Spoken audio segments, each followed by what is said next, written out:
اسی لیے بہت مشہور واقعہ ہے کہ حضرت غلام حسن سواگ رحمۃ اللہ علیہ جو تھے، وہ ایک نوجوان ان کے پاس آتا تھا سکھ، اور وہ ان کی تعلیم سے متاثر ہوا، ان کی محفل سے مسلمان ہو گیا، اور اس کا ایک بھائی جو تھا وہ پولیس آفسر تھا، اس کو بڑا غصہ آیا اور اس نے آ کے کہا کہ ہم تو آپ پہ مقدمہ کریں گے، آپ نے یہ ہمارے نوجوان کو جو ہے وہ اپنا متاثر کر کے اور مسلمان کر لیا، تو یہ ہم برداشت نہیں کر سکتے۔ تو آپ نے کہا چلے اس پہ تو شاید ہم نے کوئی زبردستی کی، تو یوں کر کے انگلی سے کہا کہ تمہیں بھی ہم نے زبردستی مسلمان کیا، تو وہ فوری کلمہ پڑھ کے دائرہ اسلام میں داخل ہو گیا۔ اس طرح بے شمار ہندو جو تھے، جب ان کے چہرے کے انوار کو دیکھتے تھے یا ان کے کلمات، تو اس وقت جو اہم مسئلہ تھا آپ نے تب واضح کیا، آپ نے فرمایا او دیکھو میں آخر کلمہ پڑھ، اسی جج کی طرف وہ کرنے کا لا الہ الا اللہ محمد رسول، دوسرے کو کہا دیکھو میں آخر کلمہ پڑھ لا الہ الا اللہ محمد۔ تو خواجہ غلام حسن پیس رحمۃ اللہ کی یہ صفت واضح تھی کہ آپ کئی دفعہ اشارہ نہیں بھی کرتے تھے، صرف اس کو دیکھ لیتے تھے، ٹھیک، اور وہی کہ سرکار نے فرمایا کہ آپ کے وصال کے بعد لوگ آپ کے سکھ اور ہندو بھاگتے تھے دور کہ کہیں مسلمان نہ کر دے۔ تو جب آپ کا وصال ہوا تو وصال کے بعد آپ کی میت مبارک کو لے کے جا رہے تھے، تو سکھ جو بھاگتا دوڑتا تھا، ڈرتا تھا کہ نہیں جانا سامنے، اس نے کہا آج تو وصال ہو گیا، آج تو دیکھ لو۔ اچھا، تو جب وہ بھاگ کے گیا اور ہجوم تھا کافی بھاگ، اس نے کہا ہٹ جو مجھے دیکھنے دو، آج تو دیکھنے دو۔ تو جیسے ہی دیکھا کہا لا الہ الا اللہ، واہ سبحان۔ ਤੁਸੀਂ ਤੇ ਕਹਿੰਦੇ ਹੋ ਸਾਡਾ ਬਾਬਾ ਕਿਥੋਂ ਲੰਘ ਜਾਏ, ਐਨੀ ਨੂਰਾਨੀਅਤ ਹੁੰਦੀ ਸੀ ਚਿਹਰੇ ਤੇ, یعنی اللہ کے نبی تو بھی زیادہ۔ او نہیں جی اللہ کے نبی کی تو نورانیت پہ پردے اللہ نے ڈالے ہوئے تھے، چلو ٹھیک ہے، مولا علی تو بھی زیادہ۔ مولا علی جب گئے ہیں خیبر پہ تو آپ بخاری مسلم کے الفاظ ہیں، آپ نے پہلے ان کو کہا اسلام قبول کرو، تو مولا علی کا چہرہ دیکھتے ہی ساروں کو کلمہ پڑھ لینا چاہیے تھا نا، مرب کو مرنے کی نوبت ہی نہ آتی۔ یار اگر مولا علی کا چہرہ دیکھ کے مرب نے کلمہ نہیں پڑھا تو تواڈے بابے تے شاہ ہی کوئی نہیں، نہیں سوری، بابے تے شاہ ہی کوئی نہیں، بلکہ ان کیا کرو بابے تے شاہ ہی کوئی نہیں، مر گئے روحانی طور پہ۔ اس طرح کی کہانیاں کرا، لیکن اب اللہ کا شکر ہے بابے مر گئے جے، کیونکہ ویڈیو دی برکت نہ جو کوئی کرے گا کہیں گے یار لے آؤ، ورنہ دیکھیں جتنا ہم نے ہنگامہ یوٹیوب پہ کھڑا کر دیا ہے، ابھی تک تو ہزاروں بابے سامنے آ جاتے ہیں کہ ہمارے پرانے سارے بابوں کی کرامتیں سٹیک پہ لا گئی ہیں، انجینئر آج آیا ویک میں کرن لگاؤں، کوئی ایک سامنے آئے۔ دیکھیں میں اپنے نبی صلی اللہ علیہ وسلم کے دفاع کے لیے سامنے آ گیا ہوں نا، سارے بابے فیل کر دیے ہیں، تو تسی تے آئی کروڑوں ہی چو دنیا چ، ایک بھی نہیں سامنے آ رہے اپنے بابے دا آ کے دفاع کرے۔ وہ آپ کے بزرگ تو نگاہ مار کے سجے پاسے سلام پھیر کے حافظ، کھبے پاسے سلام پھیر کے ناظرہ بنا دے رہے نے، ٹھیک ہے کرتے رہے نا، تو ہن بھی کرو نا۔ اور ہمیں کیا کہانیاں سنا سنا کے ٹوکے پکڑا دیے امام کے ہاتھ میں، جی او جی امام مالک فرماندے نے امت مر جائے اگر نبی دی گستاخیاں ہو رہی ہیں نے۔ امام مالک فرماندے سن پھر امت زندہ کیوں ہے، پھر مر جائے ساری، پھر مر جائے ساری۔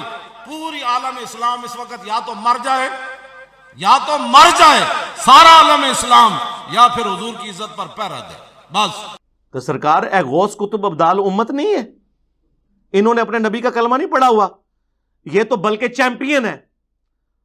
یعنی ہمارے صحابہ کرام تو فرنٹ سے خود لیڈ کرتے تھے نا اپنے معاملات کو، تو تمہارے بابے فرنٹ سے لیڈ کریں نا، ختم کریں گستاخوں کو نگاہ مار کے، کرو، اپنے ہی بندے مار دے رہے ہو۔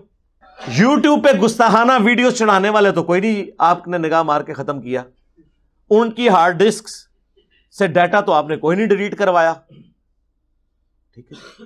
ہر علاقے بزرگ کی ڈیوٹی ہے۔ سرکار منو دسو ہے جتھے یوٹیوب دیاں پئیاں نے ہارڈ ڈسک، اتنے کہڑے بابے دی ڈیوٹی ہے؟ او منو دسو کہڑا بابا جے، پہلے تو میں انہوں پوچھا نا ماما کہڑی ڈیوٹی کیتی ہے تو، کارنا ڈیوٹی، ٹھیک ہے۔ امت کیوں مرے؟ پہلے او نہ مر جان جنہاں دی ڈیوٹی ہے۔ میں اپنے لیے بات کرتا ہوں، میری بزرگی پہ لعنت اگر میں نگاہ مار کے گستاخانہ ویڈیوز ڈیلیٹ کروا سکوں اور نہ کروں۔ او جی اللہ نہیں کر رہا، او اللہ نے کیوں کرنا ہے؟ اللہ نے آپ کی ڈیوٹی لگائی ہوئی ہے۔ اللہ نے تو کعبے پہ چڑھائی ہوتے دیکھی ہے یزید کے دور میں، حجاج کے دور کے اندر، دنیا بقدر ایفرٹ ہے، یہ آپ نے کام کرنا ہے، باقی سارے کام تے بابے کر رہے ہیں، نگاہ بھی مار رہے ہیں، ٹھیک ہے جی۔ او جی ابو الحسن خرقانی کا کرتا تھا جی محمود غزنوی کے پاس، سومنات پہ اتنے حملے کیے، کوئی فتح نہیں ہوئی،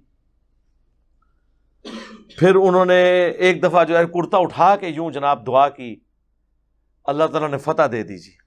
رات کو ابو الحسن خرقانی خواب میں آئے اور کہا تو نے میرے کرتے کی اتنی کم قیمت لگائی، اگر تو یہ کرتا اٹھا کے دعا کرتا نا کہ قیامت تک یہاں کوئی کافر نہ پیدا ہو تو یہ ساری سب کانٹیننٹ میں جتنے لوگ ہیں یہ کلمہ پڑھ لیتے۔ حضرت ابو الحسن خرقانی ایک بزرگ گزرے ہیں، یہ حضرت باعزید بستامی کے سجادہ نشین تھے، اتنے بڑے آدمی تھے، اپنا جبہ دیا محمود غزنوی کو، جب مشکل آئی تو دعا مانگنا آگے رکھ کے اللہ فتح دے دے گا۔ تو محمود کہتے ہیں جب سومناتھ کے مندر نہیں فتح ہو رہے تھے تو میں نے بابے کا جبہ سامنے رکھ کے دعا کی تو اللہ نے مجھے فتح دے دی۔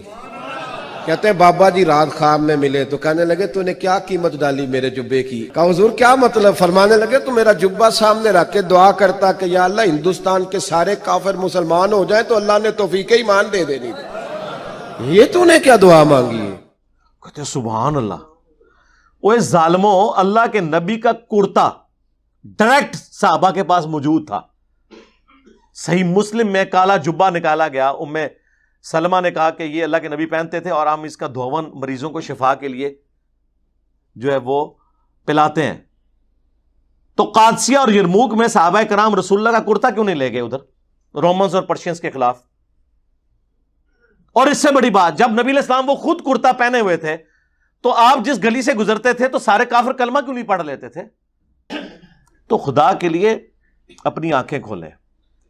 لوگ کہتے ہیں نا جناب کہ جی صاحب ہر وقت نیگیٹیوزم پھیلا رہے ہیں، نہیں سر، یہ ہم نے پازیٹیوٹی پیدا کی ہے۔ نیگیٹو تو آپ لوگ تھے کہ ان کو ذہنی غلام بنا دیا تھا آپ لوگوں نے۔